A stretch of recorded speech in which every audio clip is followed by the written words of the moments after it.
So in order to meet net zero energy, one of the things that we are doing is combining active systems with their passive counterparts. So for an example, we're using the retaining wall behind me that's built into a hill to provide some passive heating and cooling into the studio.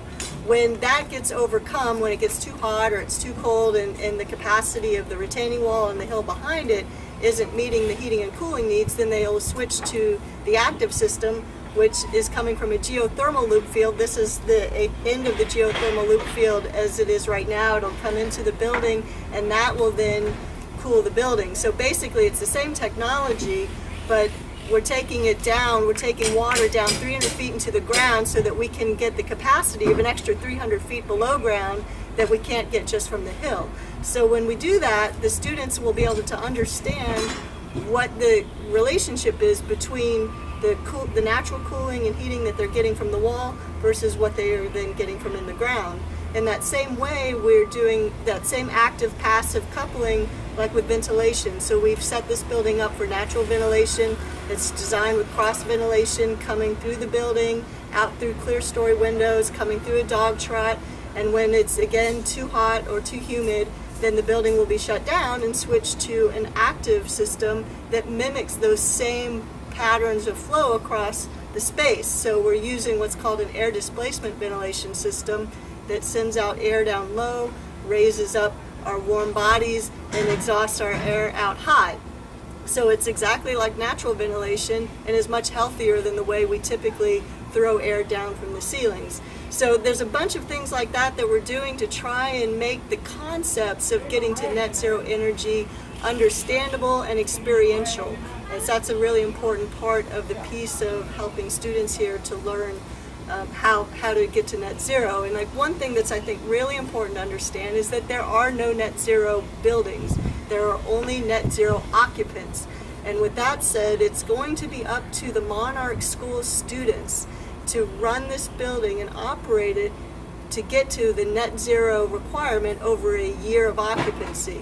So there's a bunch of decisions that they will have to make on a daily basis. They'll have to decide, do we turn on the geothermal system or is it cool enough? Do we open the barn doors to allow cross ventilation, or do we need to go to some supplemental form of heat and cooling? Do we take the barn doors and close the dog trot off to really cut down on crosswind when it's really cold out? Those are decisions that every day they'll have to make. Lighting, do we turn on the lights or is there enough daylighting in here with the natural daylighting that we have coming in? So they'll be monitoring that on a daily basis relative to how much energy is being produced by the renewable energy system. So there'll be solar panels on the roof, and there'll be a wind turbine that will be not too far away here, and so they'll, on a daily basis, how much energy are we getting, how much are we using, and therefore what can we do in this space. And so they're going to be the educators for us. So one of the other great requirements of Living Building Challenge, and again we're doing this for the city of Houston, we want the whole city to learn from what we're doing here and to set up something that's replicable. So part of Living Building Challenge is we will have public tours on a regular basis, weekly basis, where the public will be invited in and the students are going to show this is what's going on, this is where our challenges are, this is how we're meeting them, and just educate all of us to figure out how we can get down to this low carbon impact that we're trying to get to. The other things that the public will be able to learn here is how we've gotten harmful chemicals out of the building. That's been a big part of the challenge. There's an extensive red list of chemicals that cannot be used in a Living Building Challenge project that are prevalent in the buildings that we're building. It's really, really hard to get them out. And that's one of the biggest challenges that us, the design team, have been facing, is to find those materials that don't have the harmful chemicals to use in this building. And so we have developed that knowledge, we're developing that database of information, and again, that's for the sake of now we have it and we know how to replicate that moving forward with other projects in the city.